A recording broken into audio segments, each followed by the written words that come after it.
The reasons we come to church are varied. Why did you come here this morning? Did you come to hear the sermon? Yeah. If that's so, I hope that you are not disappointed. If you came here this morning to be together, to feel the comfort of being with those who want to be with you, that is, to be in community, to you I say welcome. May you find the comfort of friends. Maybe it's because you wanted to hear live music. To you I say, yes, clearly you are in the right place this morning. May your heart be filled and made light with the sounds. Maybe it was your turn to serve on the hospitality committee, or you're helping with religious education. To you I say thank you. What you do matters to all of us. May you feel our gratitude. Maybe you are visiting, seeking a spiritual home, where you might find others to share your journey. To you I say, especially welcome. May you find what you need, and may we recognize in you all that you are. Our Soul Matters theme for this month asks us, what does it mean to be a people of promise? It has me thinking about the promise of community, art, music, service, all that this church has to offer. I know why I'm here, why I choose to walk this path with you. I don't want to be alone. It's better together. I value our parallel journeys as we search for meaning, as we share our lives, our wonder, our laughter, and our pain. In this community, we are not alone. At its best, we are known to each other and by each other. We've got a good thing going here. But is that all we're about? It is said that an inward-focused church is a dying church. And if that's true, there are a lot of dying churches in the world. But we're doing pretty good, don't you think? I see us working to fulfill the promise to reach out to be an outward-focused church, especially in our renewed efforts towards social justice. Still, we are imperfect. I wonder, too, how we might better offer what we have to others. What about those we do not yet know? I know we say we want to welcome the stranger. We are a welcoming congregation, after all, committed to marriage equality, committed to protecting the right of people to love whom they love. And visitors are welcomed at the front door, yes? I think, though, that we forget what we might gain from a deeper look at what it means to be a stranger among us. This begs me to ask, when we encounter new people, some very different from ourselves, do we operate out of love or out of fear? Are we afraid of having our community changed or disrupted? This place and our relationships are precious. Is that why it's so difficult to be as welcoming as we'd like to be? I ask not because I'm good at this, because I'm not. I'm guilty of not extending myself to visitors and others because sometimes I'm afraid. I'm afraid of what to say. I'm afraid that I might be rejected. I'm afraid that I might have to disagree. I'm acting out of fear. It is said there are really only two emotions, love and fear. And there are times when fear is appropriate, I agree. It reminds us to put on our seatbelts. But I want to talk about love and fear, not in the context of physical danger, but emotional risk and reward. Love invites us to reach out while fear holds us back. And unfortunately, we learn early in our childhoods or adolescence to devote a good deal of energy to evaluating and avoiding emotional risk. If I look closely at my life, I see when I have failed to reach out that I have been afraid. Conversely, I see that when I have reached out in love rather than fear, I have found the experience to be expansive. When we live our lives in emotional fear, we sense that there will never be enough for everybody, not even enough love. Reaching out to welcome strangers is not a new issue, nor is it unique to our faith. Nearly all religious traditions have a teaching about hospitality. Stories are told of surprising results when we welcome the stranger among us. The Jewish tradition tells a story of two brothers, one rich and the other not so much. The prophet Elijah, disguised as a beggar, visits each of these two brothers' homes. When he visits the home of the richer brother, Elijah asks for some food. He is turned away. When Elijah visits the poorer brother, he's gladly welcomed, and the poorer brother shares his meager meal with Elijah. As a reward for his kindness, the prophet grants the man a wish. A wish, he says, that shall continue until you cry, enough. The man wishes for a gold coin in his purse. When he looks, there lies the gold coin.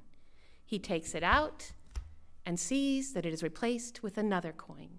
And he keeps doing this until he has a pile of coins, until he realizes that he is a rich man and he cries, enough. The poorer brother was rewarded because he acted out of a sense of, not out of a sense of scarcity, but out of fear. He acted clearly not out of a sense of scarcity, but of fear. Goodness. Love, fear, love, fear. Now I'm feeling love. He acted not out of a sense of scarcity, of fear, but he acted out of love.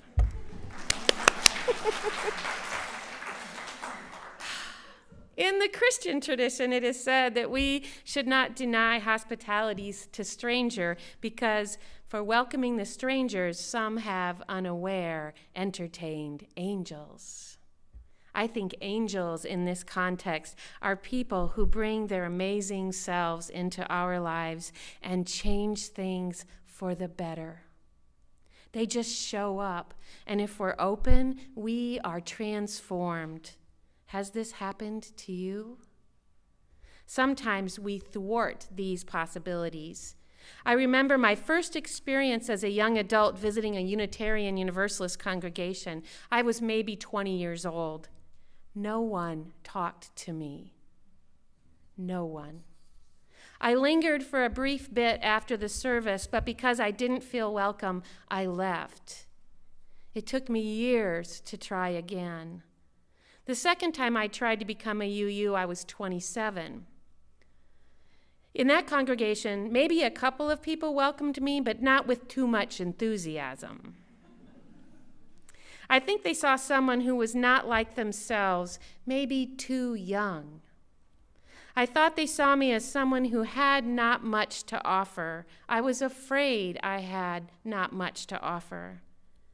Maybe I wasn't seen at all. For some reason, though, I kept coming back. I really liked the services, and I'd arrive just a little before the service and leave right after because I didn't want to feel the discomfort of not having anyone to talk to. Every time I came, though, I found one seat open, and it was the same seat, and I took it. It was available because there was a pillar between the seat and the pulpit. I could never see the speaker. How welcoming was that? Would you put your guest on the chair that was least comfortable, least welcoming? So I'm either stubborn or I must have really wanted something because I kept coming back until they had to accept me. And then after a time, they were willing to accept my gifts too. It shouldn't have been that hard. Love and fear were both operating in this scenario. The potential love of a congregational home for me and fear of rejection. In the end, my gifts were many. We pledged. Eventually, our children enlivened the religious education classrooms. My husband and I were religious education teachers and mentors. I held membership on committees, made numerous reflections from the pulpit, and as a last gesture, I served on the ministerial search team to bring the new minister to the congregation. Of course, I'm glad I stayed. I was rewarded with more than I gave. My children had a liberal religious education, and the people I met eased my loneliness as a young mother. I found my voice there. I learned that I could express all that I hold dear and sacred in that place. Still, how many more Lindas would have stayed with their unique gifts had the welcome been, well, a little more welcoming? Love or fear was at work on both my part and the congregation's. No one there felt they were exclusionary. They all knew how wonderful they were. They did. They are. They all knew just how delightful. They all knew what a relief it was, how comforting it was to be in a community where people know your name and light up when you walk in the room. Isn't that something we all want? They weren't cruel. They just forgot what it was like to be new. Perhaps they weren't trying to protect what they found they were trying to protect what they found special about their community. It would all be easier, don't you think, if, like our reading asks, we could see people's souls. What if we could see all that holds meaning for them, our visitors, their fears and what they love, what they aspire to? What if I had walked into my first churches with my soul open and visible? All my potential gifts laid open.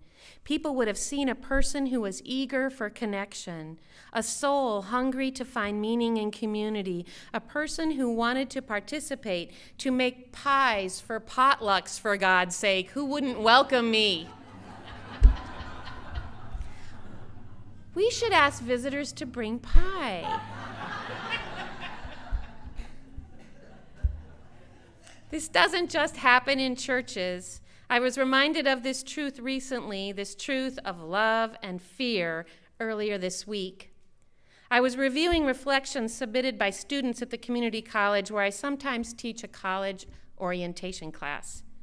The reflection was a first assignment. It's such a boring assignment. How did you experience your first week of college? Why am I surprised when I read these? I read, I was scared. I was afraid that I would have no friends.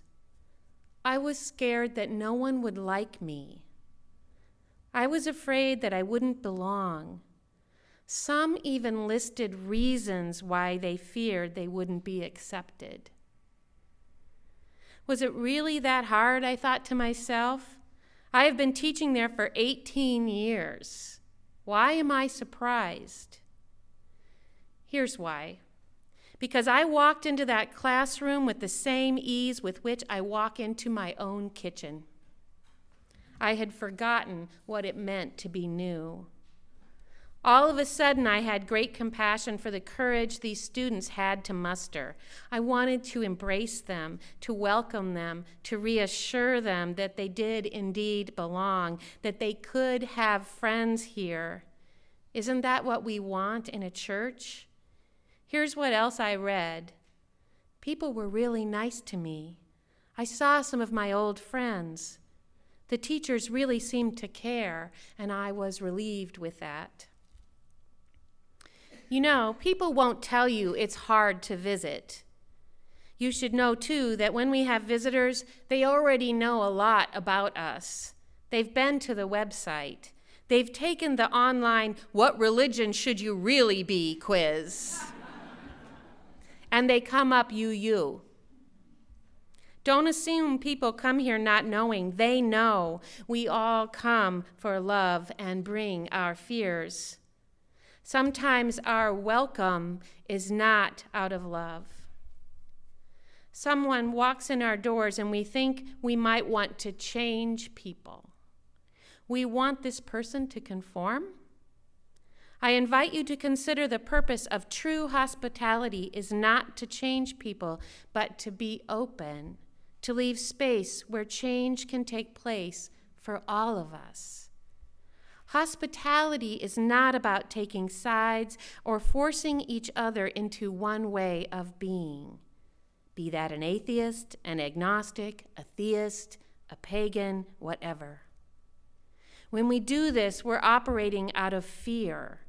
We want to protect our own viewpoint. What are we so afraid of if others do not share our viewpoint? Isolation? Being wrong? Rejection? Fears are valid, but not justification to discount others. Are our truths so fragile? Let us be open so that we may be changed by one another. Additionally, we need not intimidate our guests or one another with our good education. Guilty. Totally guilty. The good works we've done or the good job we have. I admit my ego and I have conspired against my better interests and done just that.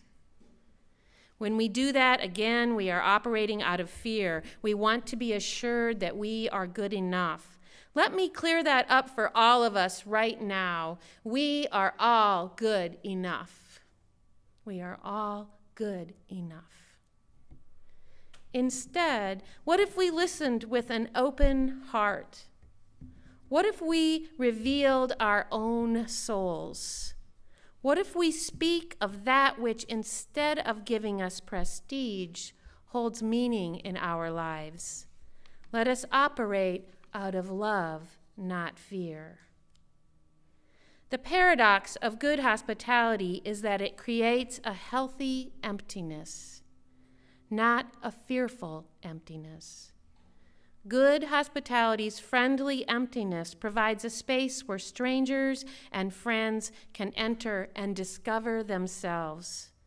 Good hospitality is not a subtle invitation to adopt the lifestyle of the host, but a gift of a chance for a guest and a host to encounter Elijah and the angels and Lindas, all among us. In the second year of my internship, I'm going to be exploring what it means to be welcoming to visitors in our congregation. I'm going to explore how we open the door, set the table, and truly welcome our guests, our stranger angels. I think of it as part of our social justice work. Who is welcome here? I'm excited. Who knows what gifts may come through our doors? As part of this project, a few people will be working directly with me to explore this. Additionally, I ask that all of you be mindful of how we receive one another, in fear or love. And when the reception is in fear, let's really explore that. What are we afraid of losing? What is the scarcity? Is it real? Can we ask ourselves to recognize the fear compassionately and redirect towards love? Please join me on this journey in ever-expansive love. Let us embody all that is possible when we see each other's soul. May it be so.